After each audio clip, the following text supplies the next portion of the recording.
Hello दोस्तों, स्वागत है मेरे YouTube चैनल पर। आज मैं लेकर आया हूँ कक्षा 10th क्लास के प्रश्न संख्या 2, मेजनी कौन था। यानी कि इतिहास के चैप्टर जो है उसमें का प्रथम प्रश्न आपको राष्ट्रवाद इसके पीछे वाले वीडियो में बताए हुए थे, और वर्तमान में यानी कि बताने जा रहे हैं कि मेजनी कौन था। और दूसरा प्रश्न है जर्मनी के एकीकरण की मुख्य बाधाएं क्या थी। ठीक है, अगर आप मेरे चैनल पर नए हैं तो सब्सक्राइब कर लें और बेल आइकन दबा दें ताकि सभी नोटिफिकेशन आपको मिलता रहे। वीडियो को लाइक करें, शेयर करें, कमेंट करें तथा जितना हो सके अपने दोस्तों के पास शेयर करना नहीं भूलें। यानी कि जितना हो सके उतने दोस्तों के पास शेयर करें। तो चलिए, आज का जो यह टॉपिक है, प्रश्न है, वह है मेजनी कौन था। ठीक है, तो यह इतिहास के महत्वपूर्ण प्रश्न भी है और बोर्ड की परीक्षा में पूछने वाला यह प्रश्न भी है। ठीक है, इसलिए इसको अंत तक जरूर देखेंगे। तो चलिए, प्रश्न है मेजनी कौन था।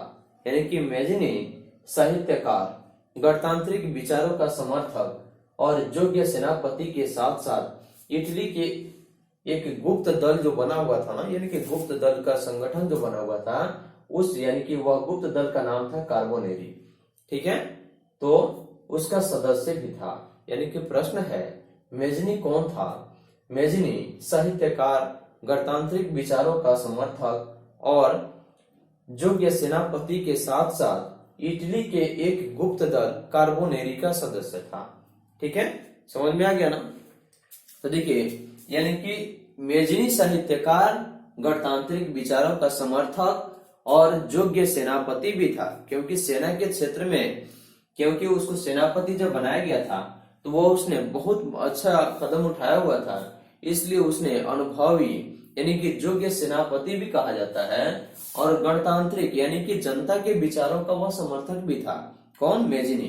ठीक है, और एक साहित्यकार भी था, यानी कि लेखक भी था, अनेक प्रकार की बातों को समझने वाला व्यक्ति भी था। ठीक है, तथा इटली के एक गुप्त दल जो बना हुआ था, और इटली का जो यह गुप्त दल था उसका नाम था कार्बोनेरी। क्या था?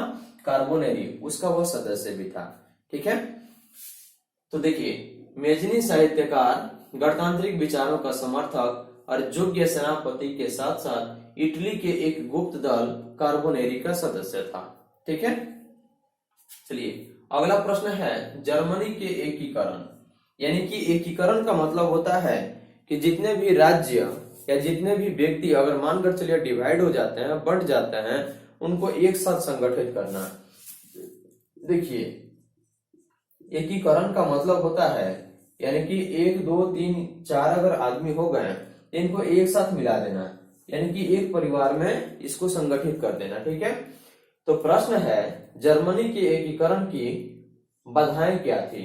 यानी कि जर्मनी के एकीकरण की जो मुख्य बाधाएं थी वह क्या थी।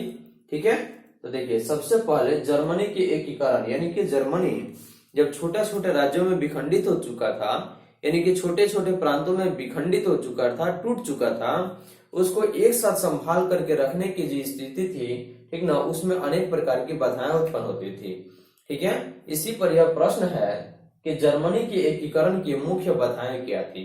ठीक है, तो देखिए, जर्मनी के एकीकरण की मुख्य बाधाएं निम्नलिखित थी। पहला, लगभग 300, यानी कि जर्मनी जो था ना, यह लगभग 300 छोटे छोटे प्रांतों में, यानी कि छोटे छोटे भागों में बढ़ चुका था।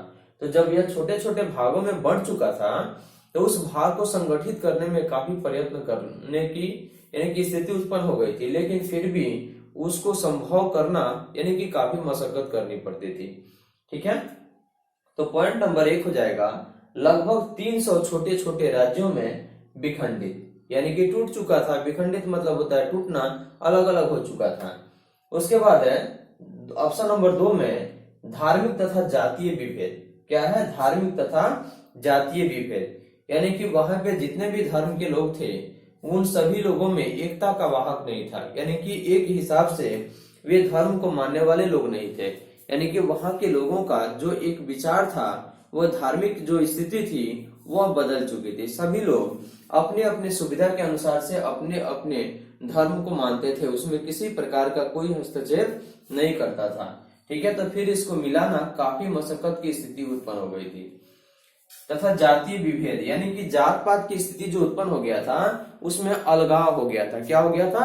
अलगाव हो गया था, और उसको फिर से संभालना यह संभव नहीं था।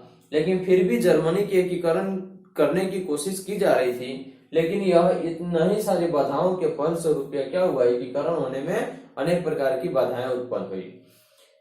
उसके बाद है ऑप्शन नंबर 3, देखिए सभी राज्यों के जो प्रमुख होते हैं, जैसे कि राज्य के प्रमुख को मुखिया यानी कि मुख्यमंत्री कहा जाता है, राज्यपाल साथ में होता है, वे सभी लोगों को यानी कि सबकी विचार एक जैसी नहीं थी। ठीक है, सभी लोगों का जो विचार था वो अलग अलग स्थिति में बढ़ चुका था, जिनकी विचारों को एक साथ मिलाना संभव नहीं था।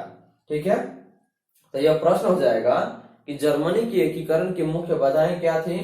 तो देखिए जर्मनी के एकीकरण के मुख्य बाधाएं निम्नलिखित थी। पहला, लगभग 300 छोटे छोटे राज्यों में विखंडित, पहला पॉइंट हो गया। सेकंड पॉइंट आपका हो जाएगा धार्मिक तथा जातीय विभेद, यानी कि धर्म तथा जाति में जो अंतर हो चुका था उसको मिलाना। ठीक है, विभेद मतलब कि अलगाव हो जाना। ठीक है, विभेद मतलब कि भेदभाव की स्थिति उत्पन्न हो जाना, यानी कि अलग अलग हो जाना। और उसके बाद है 3 नंबर ऑप्शन में सभी राज्यों के प्रमुख की अपनी अपनी सोच, क्योंकि सभी राज्यों के जो प्रमुख थे उनकी अगर सोच एक हो जाती, एकीकरण होने में समस्या उत्पन्न नहीं होती, लेकिन सबकी अपनी अपनी सोच थी, जिसकी वजह से जर्मनी के एकीकरण को संभव करना काफी मुश्किल था। एक प्रश्न था आपका, मेजनी कौन था? तो मेजनी साहित्यकार, गणतांत्रिक विचारों का समर्थक और योग्य सेनापति के साथ साथ इटली के एक गुप्त दल कार्बोनेरी का सदस्य था। ठीक है।